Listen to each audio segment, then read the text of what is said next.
Although many mainstream academics still cling tightly to the conventional story of our planet's ancient past, they continue to insist they know who built the countless inexplicable ruins scattered across the Earth.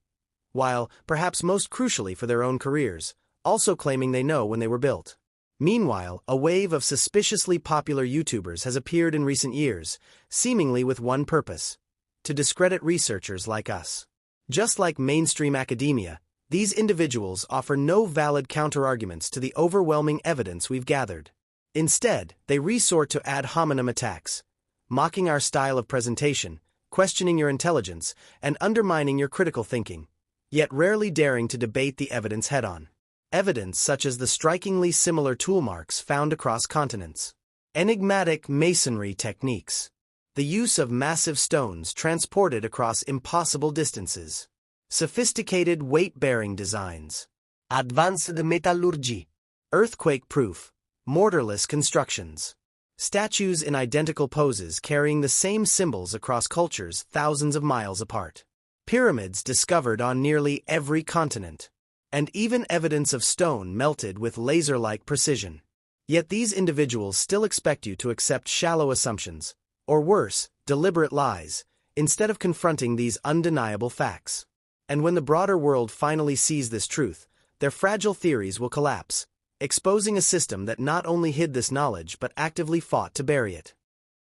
The truth is clear: they cannot provide a single working demonstration to prove their claims of who built these sites or how it was done.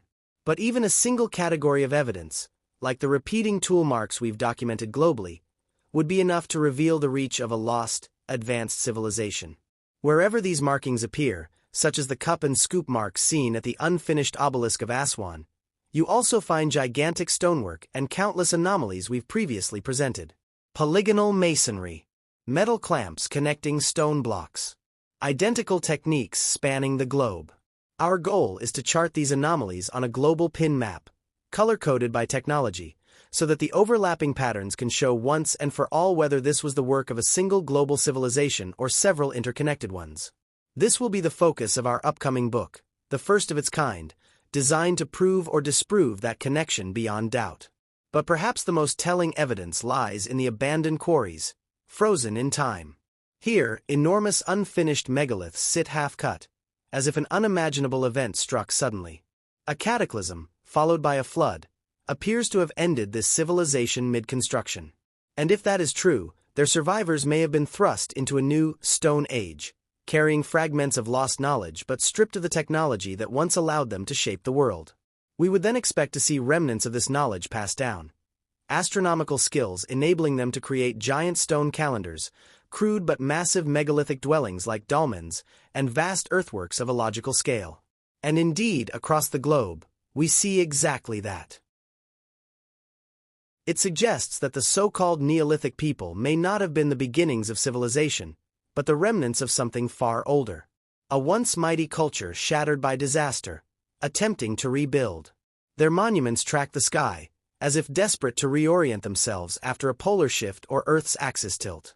Their ruins echo the techniques of a forgotten world.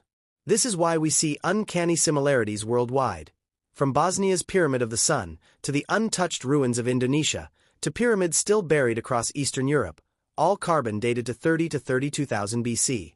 These alignments perfectly overlap the timeline of so-called Neolithic man, suggesting they were the same people, or at least, direct descendants of that lost civilization. In future videos, we will dive into the polygonal masonry found worldwide. Techniques so complex that even after more than a decade of study, we have only one working theory on how some of these walls were shaped. Stones that appear bent, melted, or fused. Mortarless, earthquake-proof walls with beveled edges. These are smoking guns, undeniable traces of a vanished supercivilization. And this story brings us to Neolithic Britain, home to some of the most profound ancient ruins on Earth. Here, massive megaliths align with extraordinary precision to solar and lunar events, and yet mainstream archaeology claims they were built by primitive ancestors wielding nothing but stone tools. Consider the long barrows of West Kennet and East Kennet. Enormous earthwork stretching 350 feet long, 75 feet wide, and 25 meters high, with entrances guarded by multi-ton standing stones. Modern satellite technology has revealed something astonishing. These monuments weren't aligned with solar events, but with the far more complex cycles of the moon. The spacing between them encodes precise astronomical constants, the days of the lunar orbit and lunar animalistic period, accurate to 3 decimal places. How could a supposedly primitive culture calculate and build with such staggering accuracy? Where did this knowledge come from? Were they truly the remnants of a lost advanced civilization, holding onto fragments of wisdom but unable to replicate their lost technology? The evidence strongly suggests so. England, Scotland, and beyond are filled with mounds, barrows, and trilithons, stones so enormous and perfectly aligned with celestial cycles that mainstream explanations simply collapse. Maze How in Orkney, for example, is aligned to the midwinter solstice, channeling sunlight down its passage only on that exact day. Yet its massive megalithic blocks weigh hundreds of tons, far beyond the capacity of Stone Age builders. Who built it? When? And why? This puzzle repeats across Europe. In France's ancient Helgoat forest, dolmens appear in bizarre configurations, some topped with single roof stones weighing many tons. No practical explanation exists for how, or why, they were built.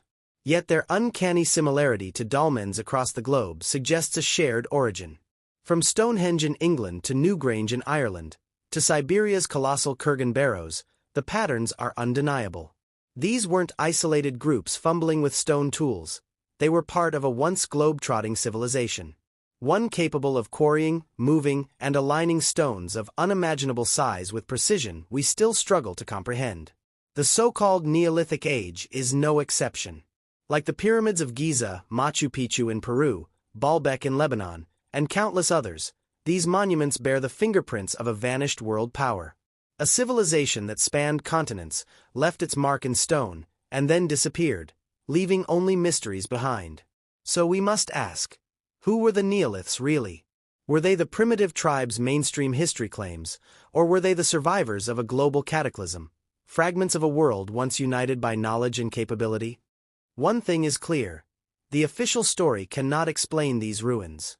And until the truth is faced, we will continue our pursuit.